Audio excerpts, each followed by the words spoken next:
Takže ahojte, ja vás vítam pri tomto videu. No a v dnešnom videu sa pozrieme na to, ako som kúpil apartman v Gruzínsku, v gruzínskom Batumi. Pozrieme sa na to, čo vlastne sprevádzalo túto kúpu, prečo som sa rozhodol tak, ako som sa rozhodol. No a potom sa pozrieme aj na to, že či sa naozaj táto kúpa vyplatila a či to bola dobrá kúpa, alebo teda to moje najhoršie životné investičné rozhodnutie. Takže poďme teda na to. A prečo som teda kupoval apartman v Batumi? Ja už som robil o Gruzínsku video a dokonca robím aj na meetupoch pre Slovensku 21 prezentácie o Gruzínsku ako o pláne B. No a ja som si túto krajinu vybral ako svoj plán B z viacerých dôvodov, ktoré teraz ani nejdem nejakým spôsobom viacej rozpitvávať, ale z pohľadu tej investície mi to naozaj dávalo najväčší zmysel, pretože Batumi ako také má priemerné ročné zhodnotenie okolo 10% plus teda nejaký ten prenájom k tomu naviac, čiže ako som teda už avizoval, túto nehnuteľnosť som kupoval hlavne na prenájom. No a vy si teraz môžete povedať, že Jožo, že však to Gruzínsko je predsa blízko Ruska a proste tá politická situácia je tam taká, aká je. A ja v podstate súhlasím, áno, ale toto je taký bežný pohľad na situáciu. No a keď sa pozrieme na to, že hneď na to príde do Gruzínska najväčšia investícia od spoločnosti MR, to je vlastne jedna najväčších, alebo ak nie najväčšia stavebná firma v Spojených arabských emirátov, myslím, že z Dubaja, alebo z Abu Dhabi, neviem presne, z Dubaja, tak vám to začne dávať oveľa väčší zmysel. No a tá investícia vlastne pozostáva myslím, že z troch častí. Prvá časť je investícia do Tbilisi a potom je investícia do Batumi a plus ešte je tam jedno mesto, už si presne nepamätám. Takže do toho Batumi vlastne natečie naozaj v najbližších rokoch veľmi, veľmi veľa kapitálu zo Spojených arabských emirátov a tým, že vlastne plánuje ešte viacej to mesto nejakým spôsobom zveladiť, rozšíriť, dokonca sa plánuje ešte aj zväčšiť letisko, tak mne naozaj dáva veľmi veľký význam do tohto mesta investovať. Ďalšia taká veľmi zaujímavá vec je, že Gruzínsko je crypto-friendly krajina, kde máte dokonca nulové zaťaženie alebo nulové dane pri predaji z kryptomien. Na Slovensku je to až do výšky 39%. Ale aj napriek tomu vlastne som nehnuteľnosť kupoval v dolároch, neriešil som to, nekupoval som to cez Bitcoin aj kvôli tomu, že keby som to proste kupoval cez Bitcoin, tak by som musel z toho platiť proste ešte na Slovensku strašne veľké dane. Takže som to riešil všetko fiatom. No a ako som už spomínal, Batumi je mesto kasín, čiže máte tam celoročnú sezónu. Aj napriek tomu, že Batumi je pri mori, tak nie je to zrovna turistická destinácia, kde by sa chodilo hlavne kvôli tomu moru, lebo to more, tie pláže tam sú kamenisté, nie je to ako v Dubaji alebo proste v iných turistických destináciách, takže do Batumi sa chodí hlavne kvôli kasínám, čo je ale super, lebo je to proste, či prší, či svieti slnko, tie kasína tam proste fungujú non-stop a naozaj je tam po celý rok vlastne tá vyťaženosť toho mesta veľmi veľká. No a ako som už aj spomínal, Gruzínsko má veľmi nízke daňové zaťaženie, len tu treba si dávať pozor na to, lebo vy aj napriek tomu, že tie nízke dane v tom Gruzínsku zaplatíte, tak stále ste daňovým rezidentom na Slovensku a vlastne ten rozdiel musíte dodaniť. Takže na toto si treba dávať bacha, že ak niekde máte proste tie nulové dane, tak to ešte neznamená, že vy proste dane platiť nemusíte, lebo vy ak ste daňovým rezidentom na Slovensku, tak vy vlastne tie dane musíte zaplatiť na Slovensku. Ono tam vlastne dôležité ešte aj to, že či tie krajiny navzájom majú spravenú dohodu o zamedzení dvojitého zdanenia, čo Gruzínsko a Slovensko má. Čiže ak napríklad v Gruzínsku ja odvediem 5% daň z nehnuteľnosti, ja ešte na Slovensku musím vlastne dodaniť ten zvyšok. Ak ja poviem príklad, 20% na Slovensku, 5% som zaplatil v Gruzínsku, 15% musím dodaniť na Slovensku. Ale aj v tom je ešte trošku háčik, lebo v Gruzínsku sa tá daň počíta, dajme tomu, z čistého príjmu, z tej nehnuteľnosti, a na Slovensku zdaňujete hrubý príjem. Ale toto už odporúčam potom naozaj k niečomu takémuto dospiete, že si takúto nehnuteľnosť investičnú zadovážite, tak je potrebné potom mať nejakého dobrého účtovníka, ktorý naozaj vám tieto veci všetky potom správne pripraví k tomu daňovému priznaniu. No, poďme teda k tým kritériám, ktoré boli pre mňa veľmi dôležité z pohľadu toho rozhodovania, čiže samozrejme, keď idete riešiť nehnuteľnosť, tak musíte vedieť, že ako ju budete financovať. Či ju budete financovať s nejakým budžetom svojím, alebo proste ju budete refinancovať financovať cez nejaký úver. Ja som to v podstate riešil tým, že mal som budget cash 100 000 eur na takúto investíciu, ale opäť, keby som bol trošku chytrejší, alebo ani nie, že chytrejší, ale možno mal už tie skúsenosti po tom, ako som si absolvoval celý tento proces, tak by som to možno že riešil inak. Možno by som tú nehnuteľnosť zafinancoval, dajme tomu, iba z polovice svojimi peniazmi, a zvyšok už by som vlastne riešil tými peniazmi z toho prenájmu. Lenže ja som dopredu nevedel, že ako sa tá nehnuteľnosť bude prenajímať.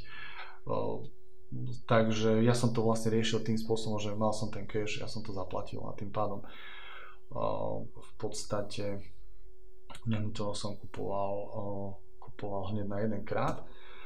No, pre mňa bolo veľmi dôležité kritérium to, aby tá nehnuteľnosť bola čo najbližšie pri mori.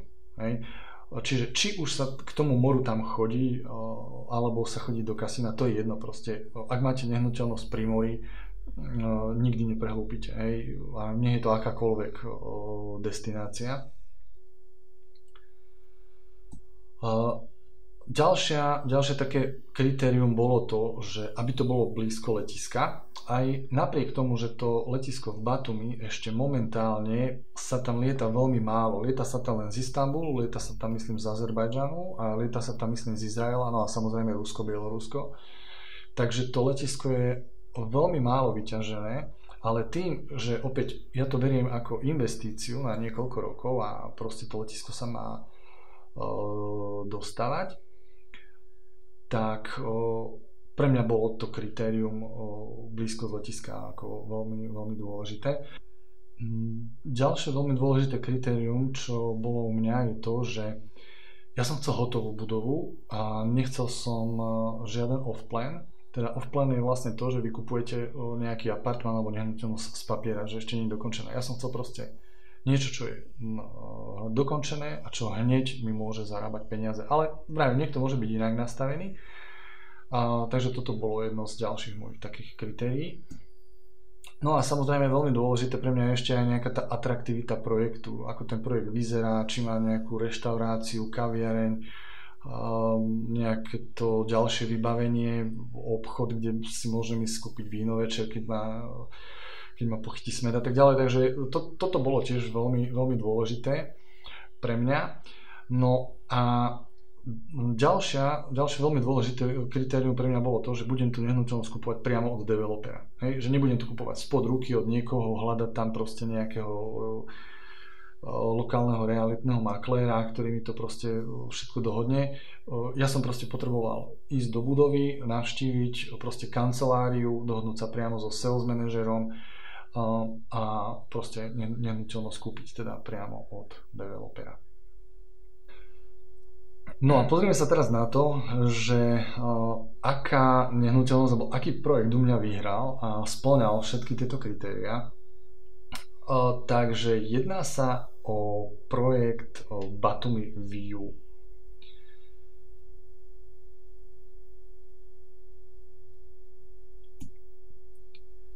Čo je na tomto projekte veľmi zaujímavé je to, že to nie je prvá línia pri mori, ale je to doslova nultá línia pri mori. To znamená, že ten projekt je priamo na pláži.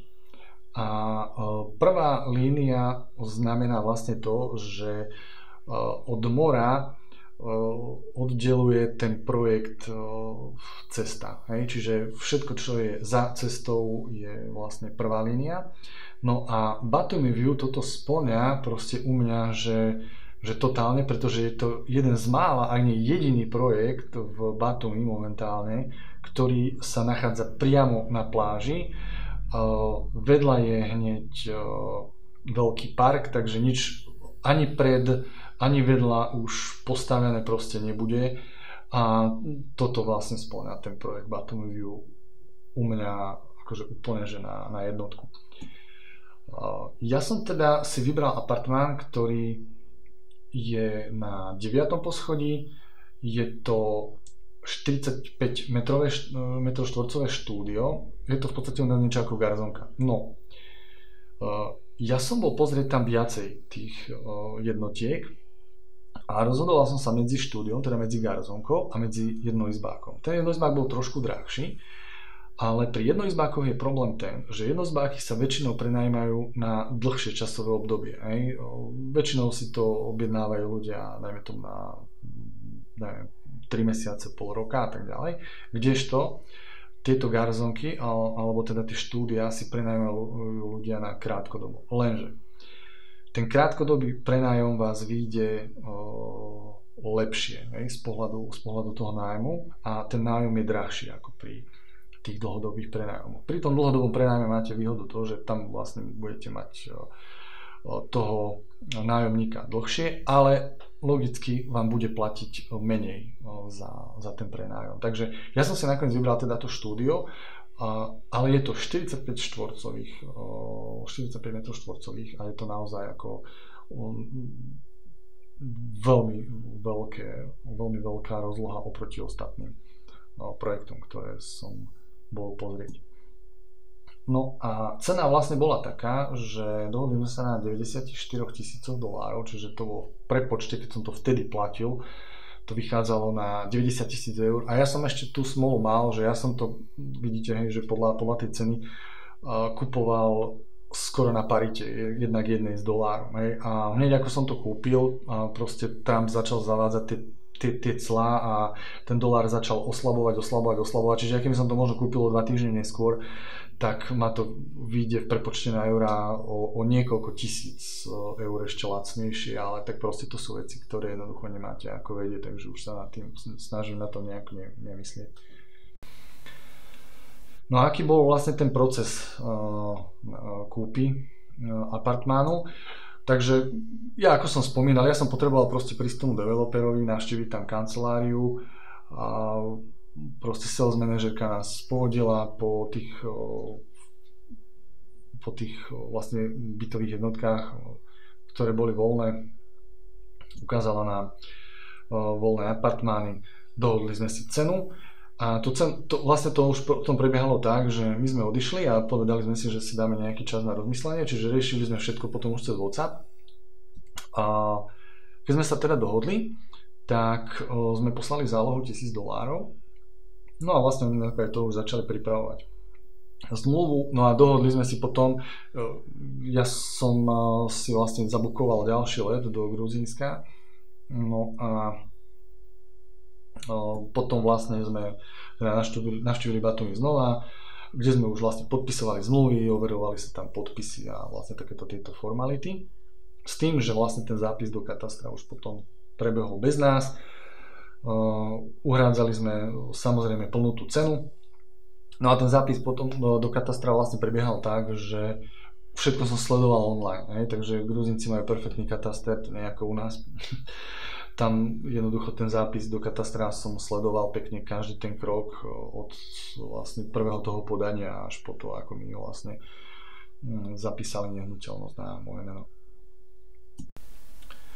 No, kúpa takéhoto apartmánu vlastne znamená to, že keď ho chcete vlastne mať ako investičný apartmán, že pri tej kúpe som podpisoval 3 zmluvy. Že prvá zmluva bola klasická kúpna zmluva, kde sa hovorí, že proste predávajúci predáva, kupujúci kupuje, rozloha, cena a tak ďalej.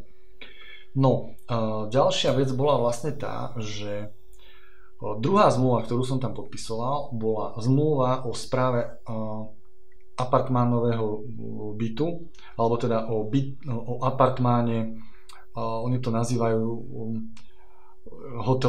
hotelový apartmán, lebo vlastne tam ponúkajú vlastne všetky tie služby, ktoré s tým súvisia, ako upratovanie, čistenie a tak ďalej. A táto zmluva vlastne hovorí o tom, že ja ako majiteľ sa zaväzujem tú zmluvu podpísať na 10 rokov s tým, že správcovská firma, ktorej to ako keby ja posúvam, ten apartmán, sa bude o ten apartmán starať 10 rokov a bude ho 10 rokov prenajímať. Ale ja po 2 rokoch môžem túto zmluvu vypovedať a môžem sa tam nasťahovať ja. Hej. Ja sa tam môžem nasťahovať do tohto apartmánu aj teraz, ale maximálne na 60 dní v roku a len 15 dní počas sezóny. A sezóna tam je od vlastne jún, júl, august a september, čiže 4 mesiace myslím.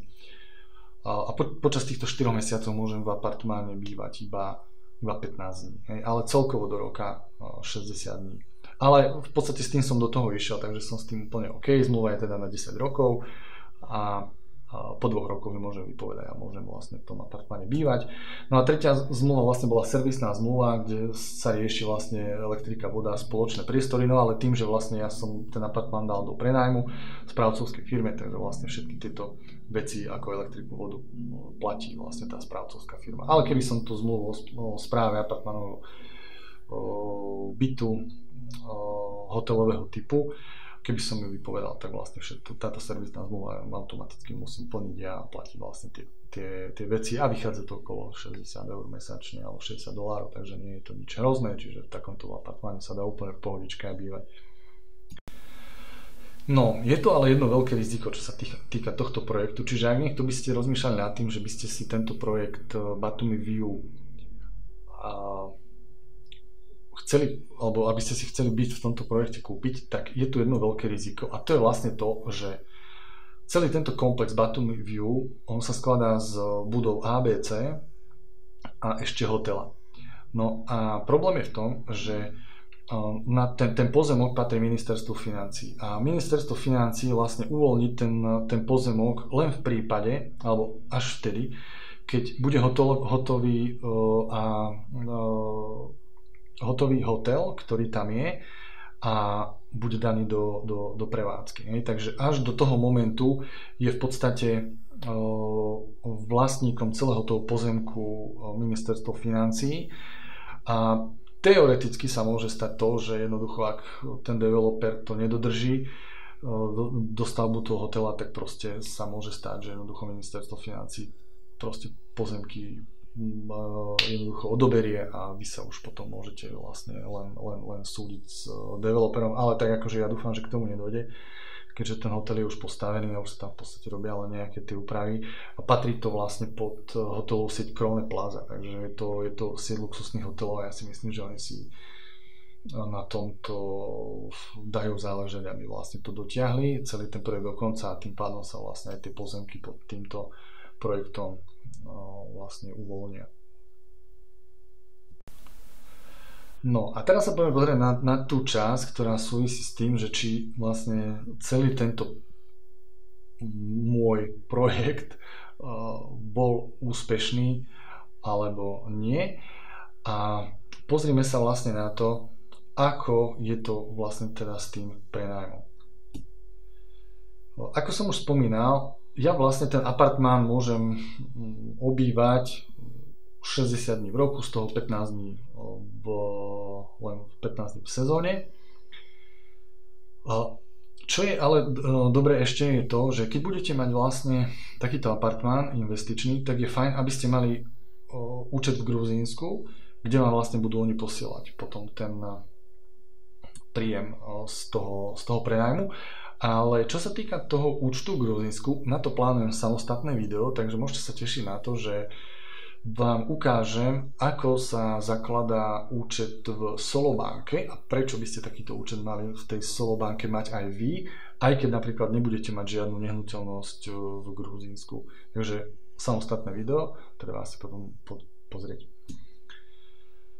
No ako som teda spomínal, viete, že ten správca vám vlastne pošle na účet sumu očistenú od všetkých poplatkov a daň z príjmu, čiže vy sa v podstate nemusíte ani registrovať na daňovom úrade v Gruzínsku, len potom budete musieť na Slovensku teda dodaniť ten príjem. V Gruzínsku ho teda za vás tú daň odvedie tá správcovská spoločnosť.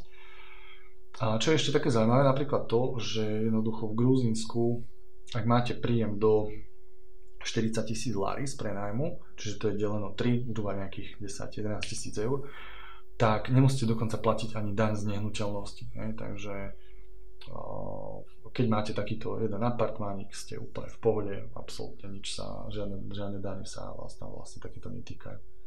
No a teraz poďme na tú zaujímavú časť a poďme sa pozrieť na to, ako je to vlastne s prenájmom takéto nehnuteľnosti.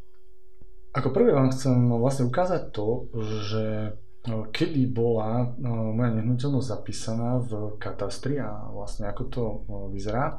Takže gruzínsky kataster je možné si prepnúť do angličtiny, ale veľa týchto názvov jednoducho nepreloží. Čiže vy ako prvé musíte zadať svoje meno a potom zadáte číslo svojej nehnuteľnosti, dáte vyhľadať a tu potom, keby som si klikol teraz, tak vlastne sa zobrazí celý ten priebeh toho, kedy vlastne bola tá prvá registrácia, tu vlastne dátum toho, že kedy bol už vykonaný ten zápis do katastra, takže aby sme sa odrazili od tohto dátumu, nehnuteľnosť bola zapísaná do katastra 15. apríla 2025. No a poďme sa teraz pozrieť na to, ako je to vlastne s tým prenájmom. Dnes, keď natáčam toto video, je 3.5., čiže 2 týždne aj niečo od zápisu a poďme sa pozrieť na to, ako je to teda s tými rezerváciami.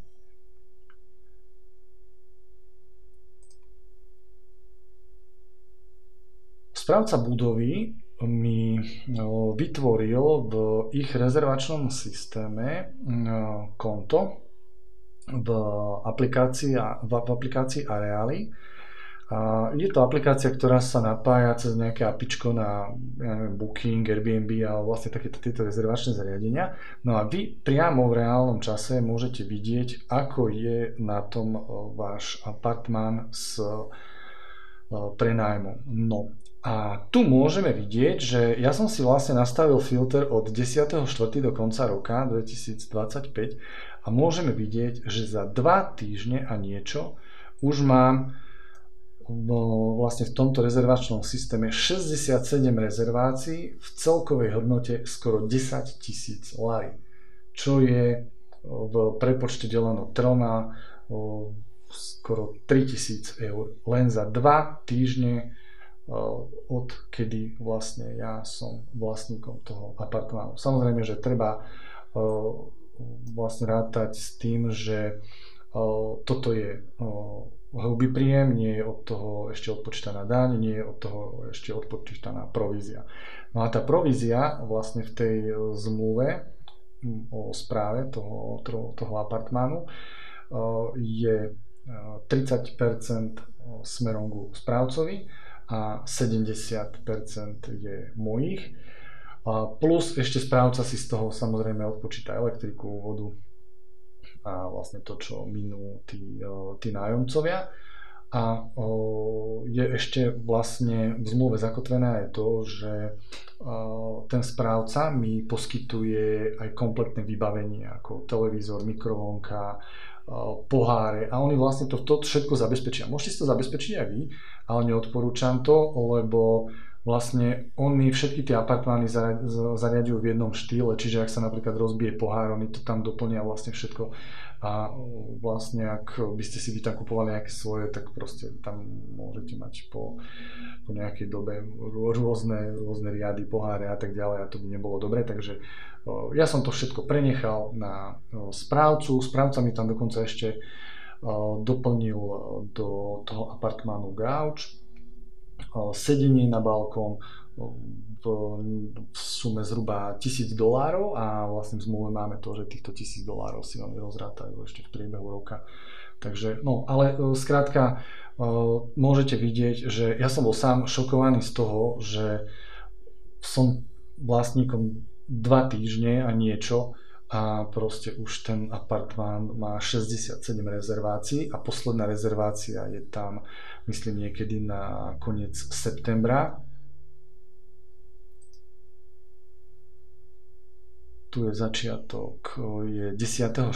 Vy môžete vidieť, že ja som bol vlastníkom až od 15., ale oni už vlastne ten apartmán začali prenajímať trošku skôr, takže už mal som zarobené, ešte som ani nebol vlastníkom toho apartmánu a teda poslednú rezerváciu tam mám, myslím, niekedy na september. Hej, tu môžeme vidieť, že 7.9. posledná rezervácia, čiže vidíte, že v podstate október, november a december ešte nie sú vôbec žiadne rezervácie, čo tam bude vlastne pribúdať a celkom sa tomu teším, takže toto je za mňa úplne super a keby to vlastne išlo takto ďalej, plus nejaké to priemerné ročné zhodnotenie aspoň tých 10% z ceny nehnuteľnosti plus tento nájom, tak je to za mňa úplne skvelá investícia, úplne skvelé investované peniaze. A samozrejme nehovoriac o tom, že môžem sa tam vybrať kedykoľvek bezplatne na dovolenku. A v tej zmluve je to ešte ošetrené tak, že vy vlastne, keď tam chcete ísť do toho svojho apartmánu, tak musíte minimálne mesiac dopredu dať vedieť, že sa tam teda ubytujete a oni vás vlastne na mesiac, alebo teda na ten čas, kedy tam budete chcieť stráviť, tak oni vás vlastne vyjmú z tohto rezervačného systému, alebo respektíve to tam obsadia, že sa to nebude dať rezervovať niekým iným. No a zopakujem teda ešte tie ďalšie povinnosti, ktoré som už v podstate všetky spomenul, ktoré vám vyplývajú z toho, že vlastníte apartmán v zahraničí, čiže alebo teda konkrétne v Gruzínsku do 40 000 lari, čo je zhruba 10-11 000 eur ročne, tak neplatíte daň z nehnuteľnosti. Ako som už spomínal, daň z príjmu je 5%, ale hradí ju vlastne za vás ten prenajímateľ, alebo teda ten správca. No a nesmiete zabudnúť na to, že ak ste daňový rezident na Slovensku, tak vlastne zvyšok musíte dodaniť ešte na Slovensku podľa platných zákonov. Odporúčam kontaktovať sa s nejakým účtovníkom, ktorý v podstate tieto veci potom vyrieši za vás a vám pripraví daňové priznanie. No, okrem toho samozrejme, že ja som veľmi spokojný aj s tým objektom ako takým, aj vlastne s tými zmluvnými podmienkami a samozrejme mali ste možnosť vidieť aj s tým, ako sa ten byt prenajíma. Tak sú predsa len veci, ktoré sa mi nepáčia. A aby to nebolo všetko proste, že úplne ideálne, tak samozrejme, že treba rátať s tým, že Gruzínsko je rozvíjajúca sa krajina a veľmi tam ešte poznať pozostatky sovietskeho blahobytu. A ja si neodpustím túto poznámku, ale proste je to tak. Jednoducho treba brať ohľad na to, že Gruzínsko je postsovietská krajina a jednoducho ten poriadok tam nie je proste taký, ako vidíte v iných krajinách, ako napríklad Emiráty. A tu vlastne aj tá krajina je taká, že proste keď samozrejme, že to centrum toho Batumi je pekné, samozrejme je ešte čo zlepšovať aj čo sa týka čistoty a poriadku, ale ako náhle vidíte trochu ďalej do mesta alebo ďalej za mesto, tak proste tá krajina vyzerá hrozne aj tie domy. No, treba ísť pozrieť a presvedčiť sa na vlastné oči. Ale čo ma viac štve, je to, že, a to som mal možnosť vidieť aj v iných projektoch, ale bohužiaľ aj v tomto mojom Batumi View, je to, že proste tí robotníci, oni sú jednoducho nepozorní. Všade tam máte oškreté steny, máte krásny nový výťah a proste je to otlčené, rozbité zrkadlo. Proste toto sa mi nepáči na tom a vidno, že tí Gruzínci ešte musia naozaj veľmi, veľmi popracovať na tom, aby sa vyrovnali nejakým tým iným štandardom v iných krajinách, ale proste treba to brať tak, ako to je. Hej. Aj u mňa v apartmáne proste vyštrbená podlaha, ošuchané zárubne, steny na chodbách, no ako ja neviem, proste ja si myslím, že by to nedalo veľa námahy, keď niečo nesiem, nejaký nábytok, dať si niekde nejaký kartón k zárubni, aby som proste neoškrel. Takže toto je za mňa ešte dosť veľký nedostatok a Gruzínci budú musieť na tom popracovať. Ale vravím, je to Gruzínsko, treba to proste brať tak, ako to je a snáď sa to bude do budúcna zlepšovať. Takže moje záverečné zhodnotenie. Ja som veľmi spokojný zatiaľ. Vravím, ja vlastním tú nehnuteľnosť niečo cez 2 týždne a za tú dobu, keď mám možnosť vidieť, že ako pribúdajú aj tie rezervácie, tak som veľmi z toho prekvapený. Vyúčtovania podľa zmluvy by mi mali chodiť niekedy okolo od 10. myslím do 15. už si presne nepamätám, ako to je v zmluve. Už priamo na účet, takže keď budem vlastniť ten apartmán aspoň rok, tak možno ešte spravím nejaké také ročné zhodnotenie, že koľko teda som reálne zarobil. Ja vám ďakujem veľmi pekne a uvidíme sa pri ďalšom videu. Čaute.